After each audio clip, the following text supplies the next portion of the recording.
Hey, salut tout le monde, j'espère que vous allez bien, j'espère que vous êtes en forme aujourd'hui. Moi ça va extrêmement bien.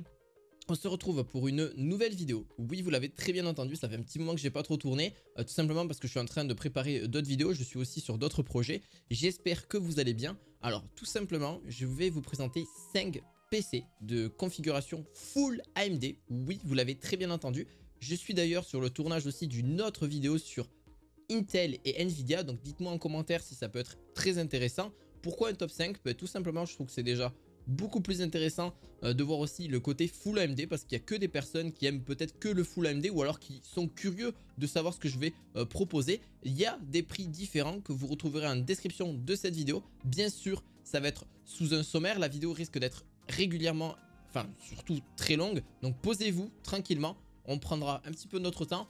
On va faire aux alentours d'une vingtaine, trentaine de minutes, je pense, peut-être plus, peut-être moins.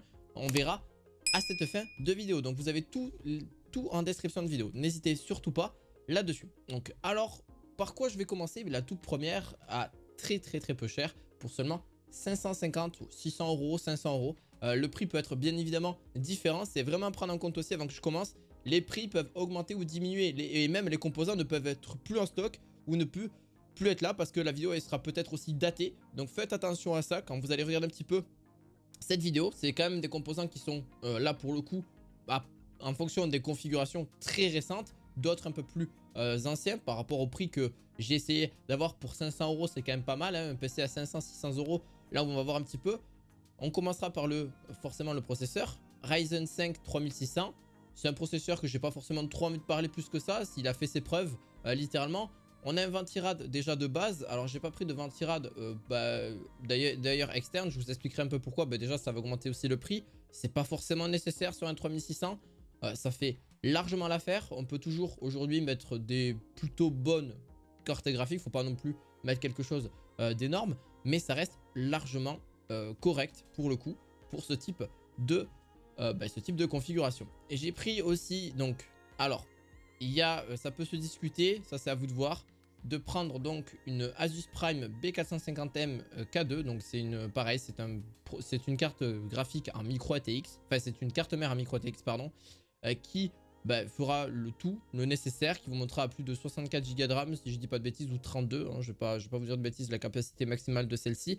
Alors pourquoi j'ai pas pris en ATX? Déjà c'est parce que c'est plus cher. Bon, en vrai de vrai c'est pas si différent que ça, vous pouvez me prendre en ATX aussi. Mais regardez, le prix déjà, on va le voir directement. Il me semble qu'il est légèrement plus cher. Sinon, je vous mettrai le format ATX si vous le souhaitez. Par contre, il faudra peut-être changer le boîtier. On verra ça par la suite. Alors, elle n'a pas de Wi-Fi incorporé. Je vous conseillerais de mettre une carte Wi-Fi externe.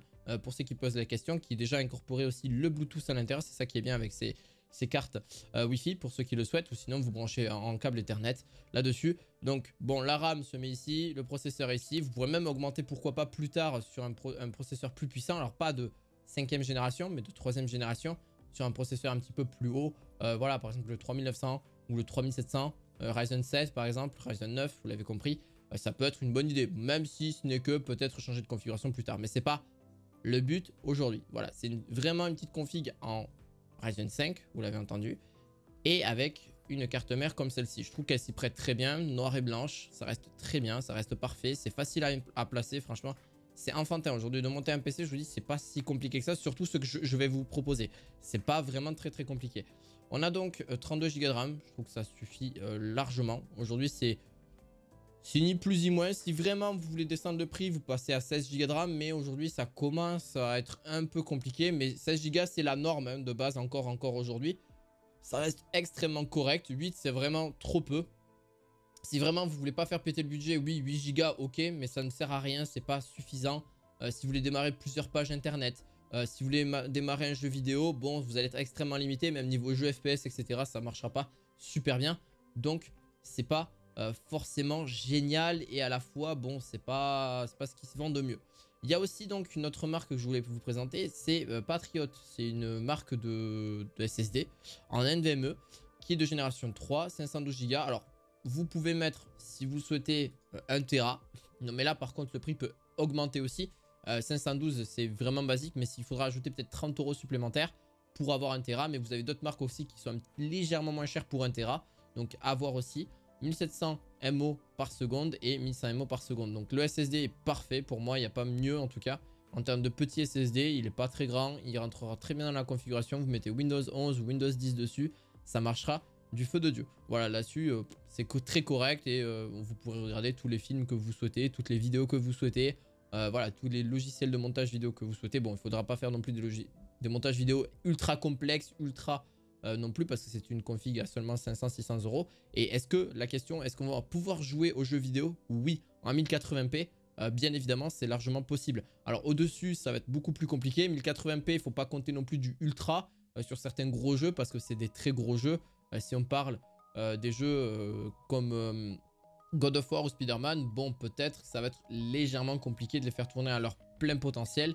Ça fonctionnera quand même, mais ça ne sera pas en 4K, ça sera pas en... Voilà, donc il faut vraiment prendre ça en compte. Et c'est la RX 6600 dont je voulais vous parler. Et pour du 1080p HD, donc très classique, PCI 4.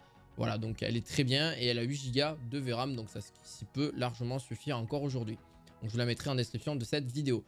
On est aussi là pour parler un petit peu d'alimentation, parce que c'est bien aussi, mais l'alimentation c'est quand même important. Là, on va s'en rendre compte pour ce type de PC, 550 watts, c'est largement suffisant. Elle consomme pas tant que ça, la config que je vous ai faite là, donc ça suffit largement. Donc en gros, on a donc MSI, donc la 550 watts, et on a certifié 80 plus bronze, ça suffit largement. 12 volts, nanana, au niveau des rails, etc. C'est super. Elle n'est pas modulaire, si ce n'est que, ben non, elle ne l'est absolument pas. Bon, après, c'est aussi le prix qui l'a fait descendre vraiment dans un très bon prix assez intéressant. Et elle est fiable pour le coup. Donc ça, je peux vous la recommander parce que sur mes PC, soit je prends du Corsair, soit je prends du MSI. Et c'est rare que je change de marque en général parce que bah, c'est très bien, c'est de très bonnes marques en général pour des alimentations. Généralement, c'est tout le temps le même boîtier en termes d'alimentation, ça reste le même, sauf que ça peut être au niveau d'un prix plus ou moins conséquent si vous voulez un peu plus. Mais 550 watts, c'est parfait, ça fera vraiment l'affaire.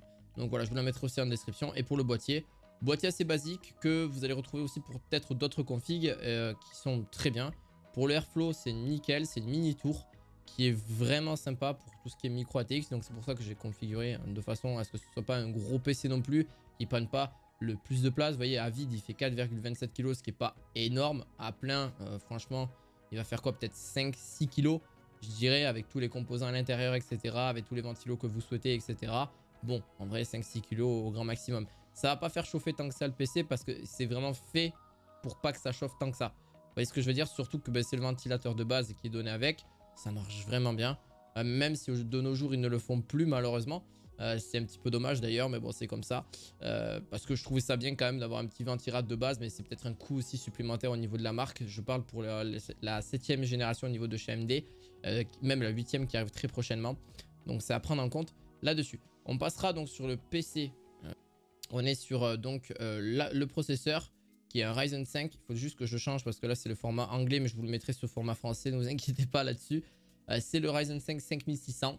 Très bien, il est sur 6 cœurs, 12 fils de calcul et donc on a largement la capacité déjà beaucoup plus puissant que le 3600, ça c'est déjà un bon point. De la DDR4, il consomme maximum 65 watts. En vrai, en règle générale, quand vous voulez un PC même à 1000 euros, maximum 800-900 euros, les Ryzen 5 ou les Intel Core i5 sont très bien. Parce que je trouve que c'est la gamme, c'est le milieu. En fait, c'est vraiment, ça va faire un petit peu tout et à la fois ça fait un peu multitâche et pas trop non plus. En gros, ça va être vraiment le côté entre Ryzen 3 et Ryzen 7, c'est parfait. Je veux dire, le Ryzen 5, c'est vraiment fait pour tout le monde. C'est vraiment pour tout public, c'est pas extrêmement cher. T'as pas besoin de dépenser 4000 euros sur un PC. Là, vraiment, pour vraiment avoir un PC encore mieux, là, celui-ci est vraiment génial. Rien qu'aussi par sa carte graphique que j'ai déjà testé, que j'ai déjà joué aux jeux vidéo avec et tout. Génial. Je le referai juste un peu après. La carte mère, pareil, MSI. J'aime beaucoup cette marque. Ils font des très bonnes choses. J'aime bien aussi Asus, hein, j'aime bien aussi les autres. Ils font d'extrêmement bonnes choses, mais je l'ai trouvé déjà à un bon prix. Pareil au niveau de la qualité de finition, génial. C'est de l'ATX, donc ça c'est vraiment à prendre en compte aussi. On a donc l'HDMI, on a Ryzen 5 5000 qui est compatible. Donc ça, c'est pour plus tard, c'est bien. Mais pas de génération 7000, c'est normal. Hein, celle-là, elle est full à génération 5000 et ça se vend encore plutôt bien. Il y a encore beaucoup de gens qui mettent encore des Ryzen 5000. Donc j'en mets encore de temps en temps pour mes clients, pour les personnes, mes amis, etc. C'est très bien. Donc en gros, on a l'ADDR4 qui sera largement suffisant. Mettez 32, hein, comme je vous ai dit. On va voir un petit peu après la Corsair Vengeance. Là, c'est 16 Go de base, mais vous pouvez monter à 32. C'est d'ailleurs un très bon conseil. Dual channel ou alors carrément de mettre du 4x8 Go pour monter à 32. C'est un très bon conseil aussi que je vais vous donner. Si vous voulez monter en 32 Go, ne mettez peut-être pas 2 barres de 16 Go de RAM. Alors même si vous avez du dual channel, mais vous pouvez aussi privilégier, à part si vous comptez plus tard mettre du 64 Go. Ok, là-dessus, vous mettez, alors que 2 barrettes de 16 Go, mais là, vous mettez 4 barrettes de 8 Go de RAM, c'est largement aussi suffisant. Si on parle aussi, donc là, Crucial, très bonne marque pour tout ce qui est NVMe, je l'utilise aussi très fréquemment. 1 Tera, 76 €. Bon, en vrai, c'est pas pour 5 ou 6 € plus cher pour certaines choses, mais ils sont aussi là pour du assez long terme. On a quand même une endurance de SSD qui est aux alentours de 220 Tera en écriture, ce qui est quand même juste énorme. Et c'est supérieur à 1,5 million d'heures pour une longévité, une fiabilité prolongée, etc., etc. Je vous invite à aller voir des vidéos dessus. D'ailleurs, j'en avais fait une pour un petit peu sur les SSD pour vous expliquer un petit peu la durabilité des SSD NVMe principalement. Pourquoi il y en a d'autres qui vont être plus efficaces et pourquoi ils sont plus chers alors qu'ils ont le même stockage. C'est pas forcément que ça, c'est aussi la durabilité. Il y a d'autres marques qui se révèlent plus efficaces que d'autres. Donc il faut vraiment prendre en compte énormément de choses. Mais c'est vraiment passionnant d'aller voir un petit peu là-dessus, de vraiment vous documenter là-dessus parce que ça peut vraiment être peut-être un budget peut-être conséquent, mais qui va durer peut-être sur 5, 10, 15 ans. Bon, 15 ans, j'exagère. Pour un PC, ça commence à faire beaucoup. Généralement, on les change entre 5 et 7 ans. Je vous dis sincèrement, un PC fixe ou un PC portable, changez-le entre 5 et 7 ans. C'est ce que fait d'ailleurs beaucoup. Même moi, c'est ce que je fais beaucoup. Je les change entre 5 et 7 ans. Là, mes PC ont entre 3 et 4 ans. Peut-être d'ici l'année prochaine ou l'année d'après, je vais les changer. Parce que ça commence à se faire vieillir, même si je change régulièrement certains composants dessus. Mais voilà, c'est vraiment passionnant de s'y connaître là-dessus. On a le côté aussi un petit peu carte graphique. XFX, c'est peut-être celle principalement que je vais vous présenter à chaque fois parce que c'est une très bonne marque de carte graphique. C'est la 7600. Elle est parfaite. En vrai, vous avez une version 16 Go qui est un petit peu plus chère. Elle est 50 ou 100 € plus chère. Vous avez une version 16 Go de RAM. Bon, en vrai, la différence, elle n'est pas si flagrante que ça. C'est la 7600X T qui est un petit peu plus élevée. Là, la 7600 est parfaite. En vrai, elle n'est pas non plus trop conséquente. Elle fait tourner tous les jeux. On a du VGA et du DisplayPort, ce qui est assez rare sur ce genre de carte graphique, qui est quand même plutôt récente. On a du VGA dessus, c'est plutôt surprenant. Même moi, ça m'étonne parce que je me rappelais plus qu'elle avait du VGA. Non, normal, elle a que de l'HDMI et du DisplayPort. Mais si elle a du VGA, tant mieux. Bon, après, c'est vieux le VGA. Donc, si vous avez encore des écrans VGA, tant mieux. Mais aujourd'hui, les normes, c'est HDMI et DisplayPort. Même DisplayPort est beaucoup plus évolué que l'HDMI. Enfin, ça dépend sur certains concepts. Mais bref, je vais pas parler pendant des heures. On est donc sur le petit 8 Go et 7600. Parfait. On a un autre boîtier, mais qui ressemble un peu au précédent. Donc, pour moyenne tour ATX. Alors, celui-ci plus petit, donc en profondeur. En vrai, genre de là à là, il est quand même pas très grand. Il est pas mal grand en hauteur.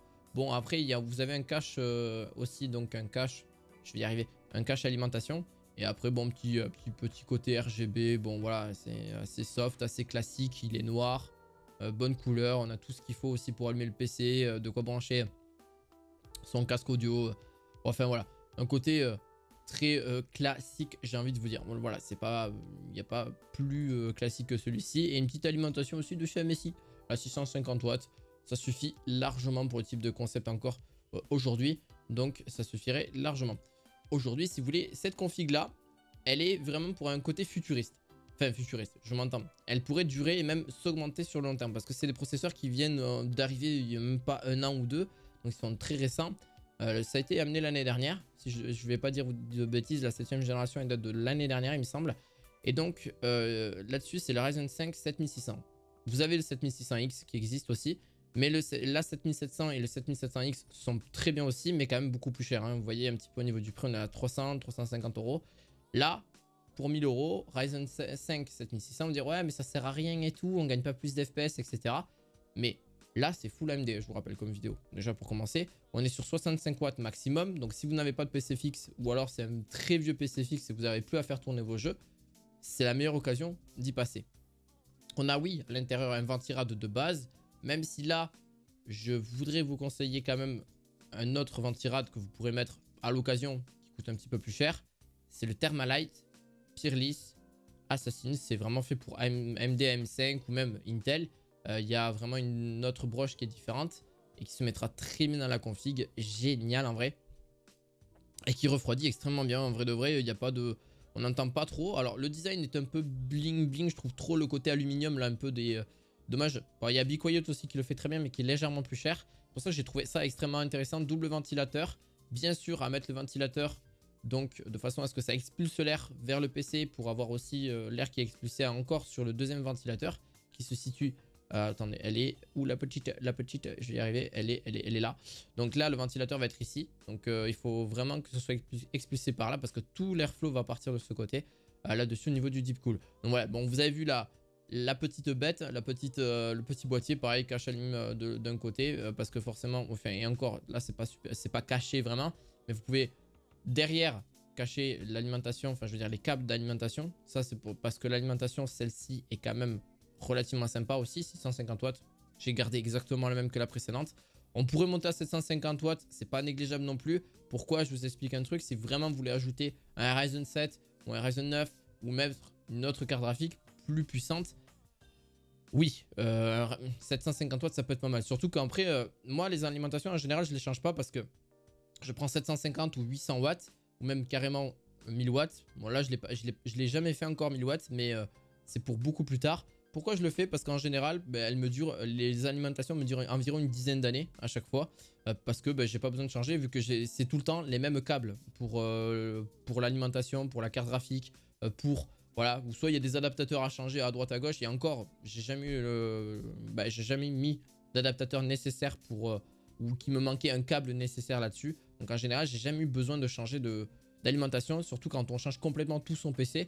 Je parle des composants basiques, carte graphique, processeur et carte mère, qui se changent le plus souvent et le plus régulièrement, ou alors le stockage, ou les RAM aussi. Mais voilà, c'est ce qui se change le plus régulièrement dans un PC. L'alimentation et la tour PC, vous pouvez les garder pendant 10 ou 12 ans. Si elles fonctionnent encore, voilà, moi j'ai encore une tour PC.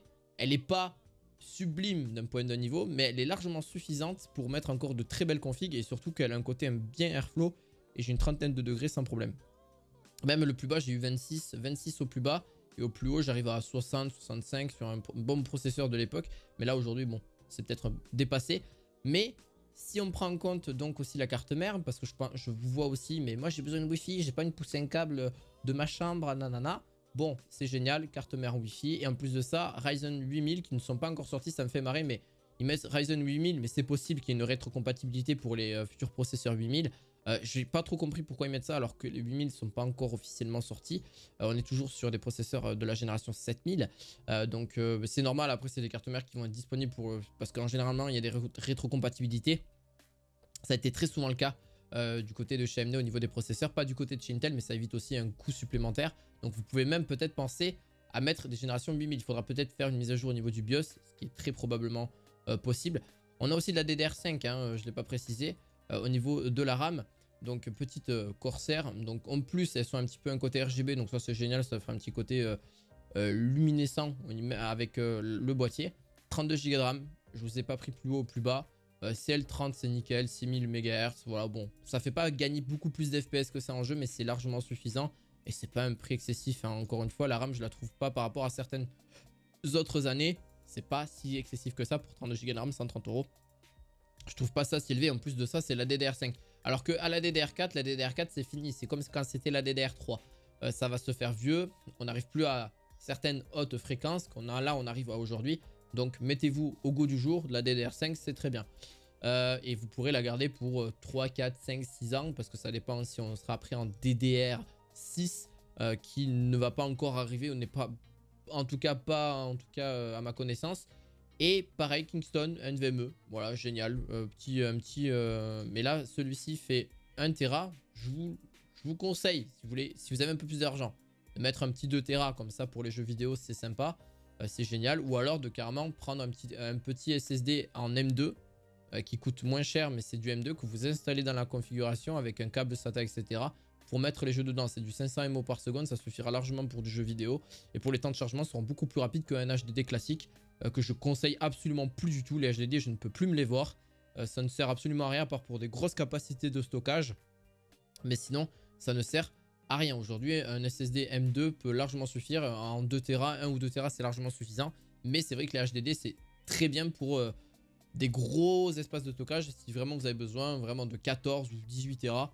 Voilà, mais ça sinon ça ne sert absolument à rien là-dessus. On a une petite carte graphique, la 6800, qui fonctionne encore très bien.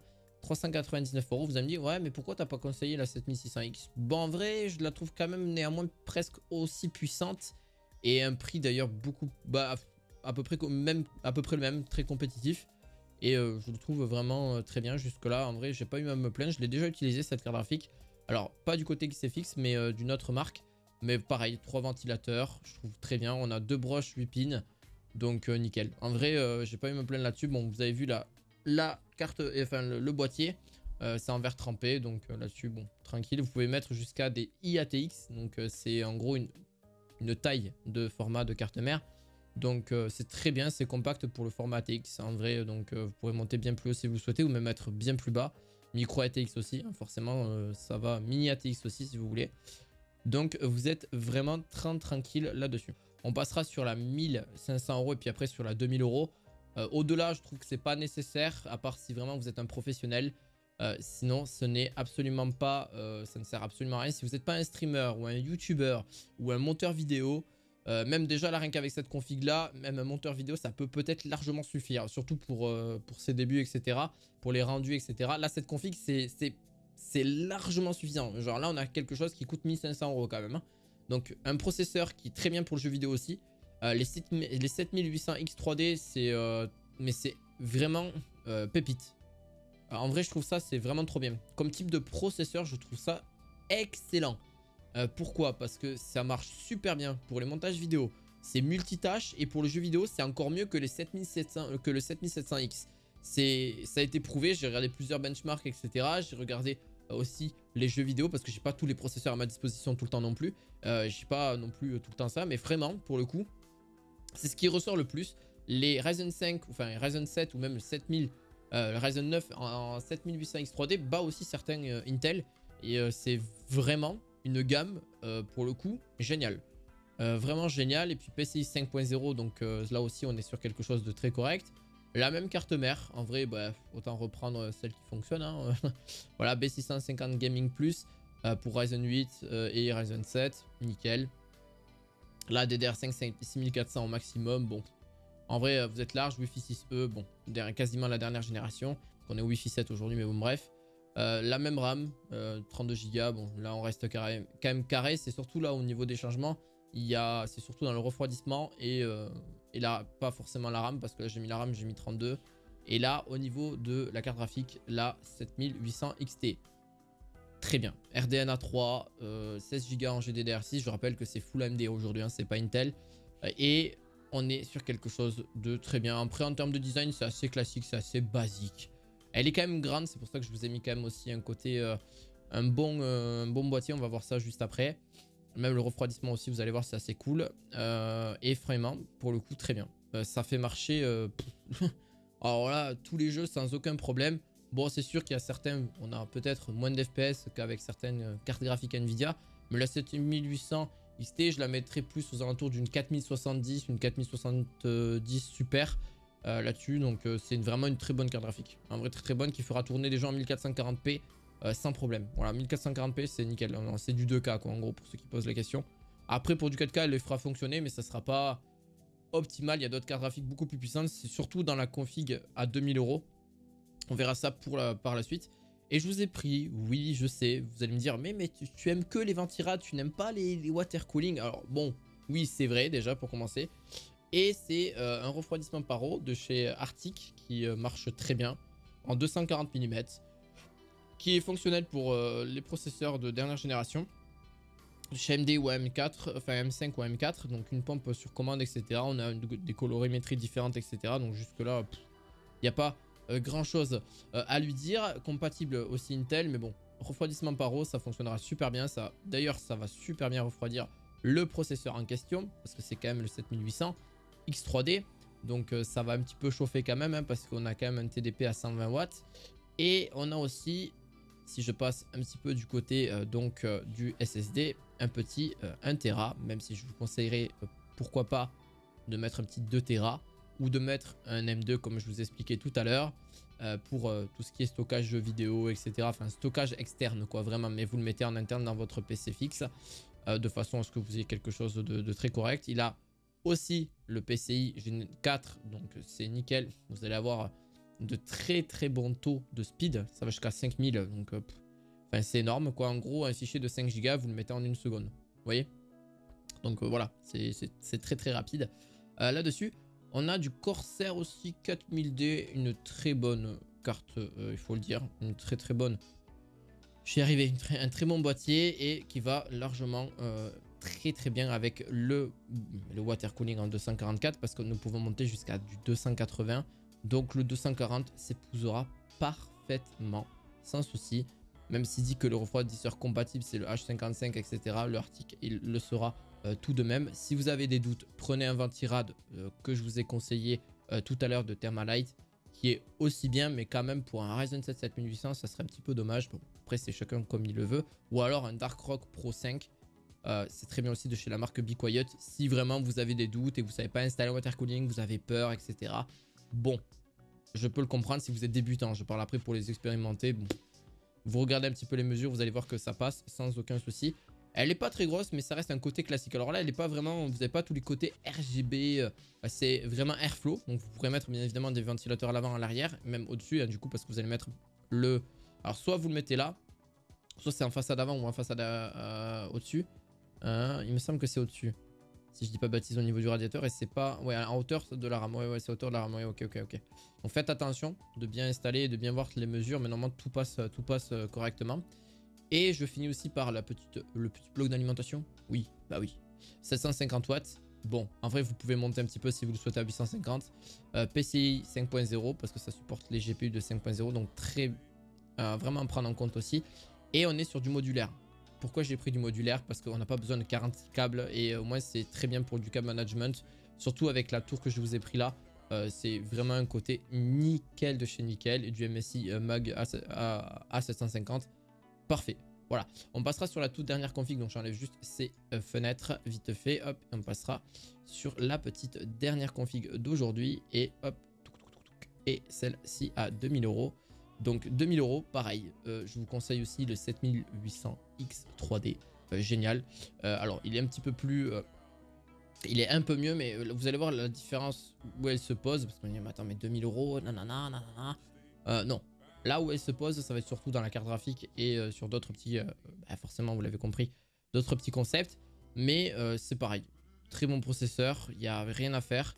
Il a tendance à chauffer très fort, mais il est conçu pour cela, rien d'alarmant. Voilà, et surtout qu'AMD chauffe plus que Intel, il faut vraiment le prendre en compte aussi. C'est des CPU qui sont faits pour chauffer plus que leurs concurrents. Alors que leurs concurrents chauffent moins parce que ils ont des meilleurs concepts ou alors des meilleurs... C'est pas le meilleur concept, c'est le meilleur... constructeur que certains, mais c'est pas très alarmant pour autant. Vous aurez quand même la disponibilité et c'est pour ça qu'il faut quand même suivre ici au niveau du refroidissement. Et on peut aller déjà direct sur la carte graphique. Normalement je l'ai pas mis là, mais c'est pas grave.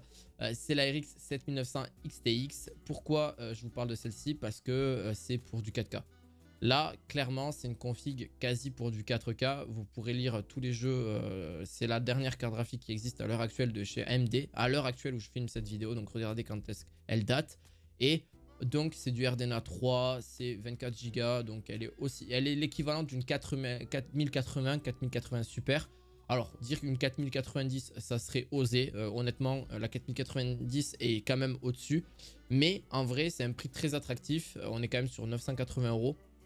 La 480, la 4080 pardon, on la trouve à la 4080, on la trouve généralement un petit peu plus haut à 1100, 1200 €. Là 979 €, vous avez 24 Go de RAM, c'est énorme, c'est vraiment énorme. Tous les jeux n'en ont absolument pas besoin, mais pour tout ce qui est après logiciel de montage vidéo ou ce que tu veux, Photoshop ou tout ce que tu veux, n'en ont pas forcément la besoin, mais c'est tout dépend, voilà, ça a besoin de gros logiciels 3D, etc. Bon, là, clairement, tu as vraiment une bête de course, hein, je te le dis honnêtement. Mais tu pas besoin de dépenser parce que là, ce type de PC-là, tu le vois en magasin à 4500, 5000 €. Et même, d'ailleurs, je vois c'est vraiment ahurissant. Je vois souvent en magasin des trucs qui coûtent 4999 €. Et quand je vois ce qu'il y a dedans, je fais... ça vaut pas forcément le coup de valoir ce prix-là. En fait, il y avait une 4090 et un Intel Core i7 de 13700 KF. Mais en vrai, ça vaut pas 4999 €. Donc, ils se font une belle marge. Parce qu'en vrai, bah, vu le PC que c'était, etc. Et même le water cooling, c'était pas un water cooling custom. Il n'y avait rien du fait que même au niveau du stockage, je crois que c'était 2 Tera. Donc, c'est pas énorme. En vrai, pour 3500 ou 3000 €. 3500 €, on s'y retrouvait très bien pour une 4090. Donc, voilà, pas 4900 €, hein, donc pas 5000 balles. Voilà, c'est juste que les marges peuvent être assez ahurissantes des PC déjà tout fait, tout prêt, tout monté. Donc faites vraiment attention à ça parce que généralement on se fait souvent avoir, surtout quand on s'y connaît pas. Ou alors on s'y connaît très peu, etc. Donc renseignez-vous si vous avez des potes ou des amis qui s'y connaissent, ça peut être vraiment génial. Vous pouvez toujours en commentaire, je pourrais vous aiguiller ou vous aider. Et même d'autres personnes pourront même vous aider aussi. C'est aussi l'avantage des réseaux. On a aussi un P3+, franchement, vous pouvez augmenter à 2 Tera. Là, c'est parce que c'est Gen 4 et c'est jusqu'à 5000 MO par seconde. Mais en vrai, tapez sur du 2 Tera aussi. Ça va augmenter légèrement le prix. Là, on est aux alentours de 2000. Mais vous pouvez monter à 2050, 2100 €. Et par la suite, bon, c'est celui que je vous parlais aussi. Donc là, c'est un ventirad que vous pouvez mettre aussi sur la config précédente. Qui est beaucoup plus beau en noir. Et qui aussi s'épouse très bien avec la config actuelle. J'ai pris celui-ci, mais vous inquiétez pas, vous pouvez mettre aussi un water cooling si vous le souhaitez, comme j'ai conseillé tout à l'heure. À voir, c'est plus ou moins intéressant pour vous, mais un ventirad comme celui-ci peut vraiment s'y prêter tout de même. Pour moi, il refroidira largement le processeur, surtout qu'avec le débit et ce qui va avec, nickel. Par contre, il y a un support pour processeur à prendre, ça c'est vraiment important de le prendre. Pour le fixer avec le Thermalite, faites attention. Pour les refroidisseurs, etc. en général. Et même, vous avez aussi une pâte thermique qui est vendue avec. Même si je ne conseille pas ce type de pâte thermique. C'est la Grizzly généralement que je conseille. Même que ce soit pour pour tout. D'ailleurs, il va falloir que je l'échange sur mes PC fixes. C'est une bonne question de ma part. Et vous avez aussi un support de carte graphique parce que c'est quand même une grosse carte graphique. Vous la mettez juste en dessous en fait. Juste dans le support. Et vous avez juste un petit support qui est génial. Ça évite qu'elle se tord. Et ça évite aussi que... celle-ci, ben, malheureusement, est de moins bonne performance, qu'elle bug, ça protège en fait. Littéralement, ça protège. Et en général, pour celle que je vais vous conseiller, c'est littéralement très bien. Elle s'épousera très parfaitement et ça évitera les gros soucis que peuvent rencontrer beaucoup de personnes avec les cartes graphiques. Oh, elle marche plus ma carte graphique, mais c'est parce que déjà, elle était très longue. Donc, elle faisait plus de 3 ventilateurs. Si c'est une 2 ventilateurs, je vous le conseille pas. Mais si c'est une carte graphique à 3 ventilateurs, prenez un petit support. C'est pas si gênant que ça, à part s'il est déjà vendu avec. C'est pour éviter qu'elle se tord par le poids et pour éviter que celle-ci, s'il y a un petit déplacement, un petit voyage ou quoi que ce soit, s'abîme au fil du temps, n'ait pas forcément les bonnes performances, etc. par la suite. 850 watts, voilà, celle-ci je voulais la conseiller aussi. Modulaire aussi, bien évidemment, parce que forcément, bah ouais, quand même, c'est le minimum. Plus gold, voilà, enfin 80 plus gold, etc. Bon, toutes les normes sont là, tout est là. Donc vous n'avez pas de soucis là-dessus. Jusqu'à 600 watts de la puissance à un GPU en PCI 5. Jusqu'à plus de 600 watts une carte graphique. Hein. On commence ça va commencer à consommer. J'ai pris donc je me suis pris surtout le Fractal Design et je l'ai trouvé vraiment sympa pour le coup au niveau de celle-ci. Au niveau du boîtier, ça fait effet bois. J'aime beaucoup. C'est beaucoup plus professionnel, beaucoup plus épuré aussi. Est-ce que ça va forcément plus ou moins refroidir? Bon, la grande question est là. Oui et non, parce qu'elle est quand même bien fermée aussi. Même si on a un côté vert trempé qui le fait que. On a aussi quand même plusieurs aérations à l'arrière. Bon, moi c'était surtout par son côté design et aussi à l'avant. Elle a l'aération aussi. Mais son côté design était quand même, je trouve, vraiment sympa. Voilà, ouais, c'est pour en parler. Je le trouvais ça cool, donc c'est pour ça que je vous la recommande. Et puis on a les 4 petits pieds aussi antidérapants en dessous. Et pour finir... parce que forcément je vais pas présenter la carte mère qui devait être au début, classique, c'est la B650S. J'en avais pris une autre au début mais elle n'est absolument plus du tout en stock, elle ne se fait plus, je ne sais absolument pas pourquoi, et qui était pareil de chez MSI aussi, mais voilà, c'était une B650 mais bon c'est pas grave, dans tous les cas celle-ci fait exactement la même chose, elle est très bien, elle est pas trop chère, elle suffit largement pour la config qui est là, AMD Ryzen 8. Voilà, et en plus de ça, vous avez le Wi-Fi qui est avec, etc.